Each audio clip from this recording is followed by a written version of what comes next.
Lesson 6. Okay, so yesterday we talked about open chords, and I said you learned E minor and you learned D7. You learned E minor, E minor. Keep that thumb down. Bad habits. Sorry, D7. You learned D7 right there. Okay, you did D7, G. Keep, again, every day you want to practice all those chords that you already know go back and forth between pair sets. There's multiple ways to pair the sets, but just do it in the order that you've done before. I'm going to start next week. We'll add pair sets that for particular reasons. But now we're going to teach you 3 more chords. Today you're going to learn, you learned D7, you're going to learn A7, C7, and G7. Okay, so starting with A7, remember I told you there's a couple ways to play A. Use your 3 fingers here. One of the reasons why I like this over this with the single finger, the reason why I like this is because all you have to do is pull away that second finger. Take the second finger away. You go from A to A. I'm playing everything horribly.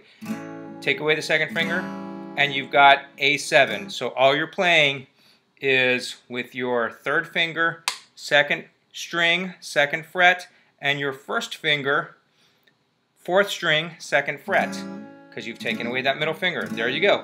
A7. Easy.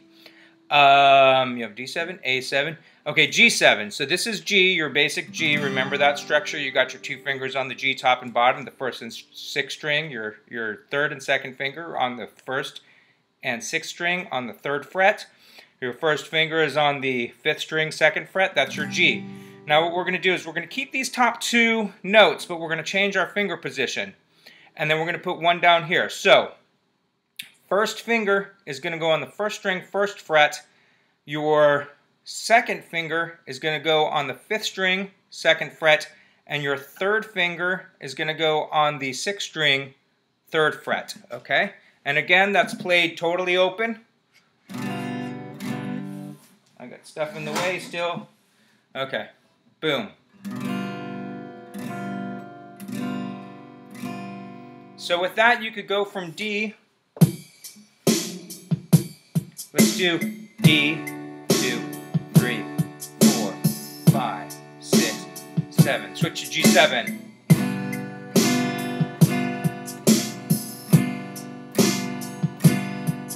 Back to G, D. It's D major. G7.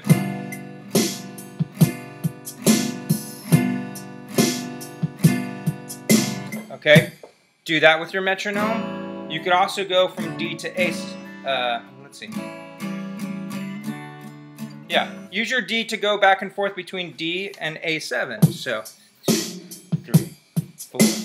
D, 2, 3, 4, 5, 6, 7, 8. A7.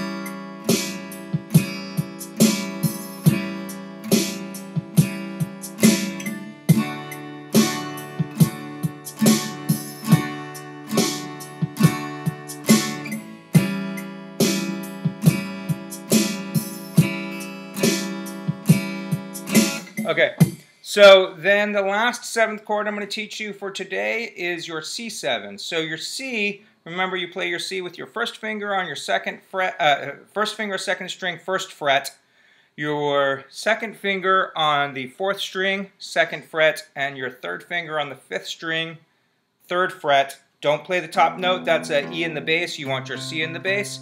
Okay, now what you're going to do, that's your C. To add the 7th, you're going to take your pinky, your 4th finger, and you're going to put it on the 3rd string, 3rd fret. I actually had to look at that and remember.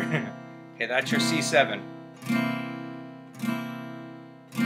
Now what you could do here is, to make it a little bit easier for you, because this is the first time I think you're using all 4 fingers besides that G I told you about before, you could go C, 2, 3, 4, 5, 6, 7, 8. Add the 7th.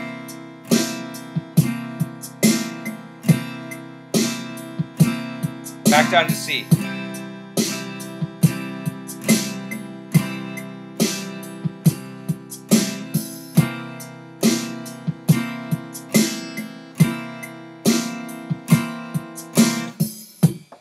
Okay, remember to practice all your chord pairings.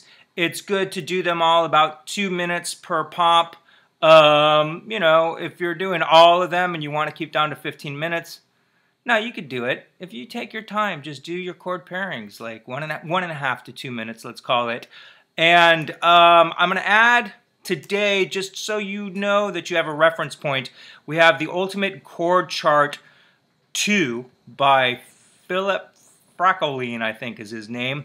I'm going to add that as a PDF that you could download. It's what I use anytime I'm looking up chords. You could also, a good way to look up chords is to download an app onto your smartphone, or get yourself a reverse chord finder if you're playing something and you don't know what it is, you want to find out what it is. I do that all the time. Keep playing these open chords. In about next week, we're going to start working on strumming patterns, because right now we've just been doing, I wanted you to stick to just that, because just that stroke down, because we want to focus on the left hand. But next week we're going to focus on the right hand, and then you keep, you know, you're focusing on both things. And then on your third week of practicing, we're going to learn those bar chords, which are really difficult because you have to bar the entire fret with one finger, and you got to get all those notes in there, and then you're going to add other stuff. All right, 6.5 minutes. Man, you're getting lucky.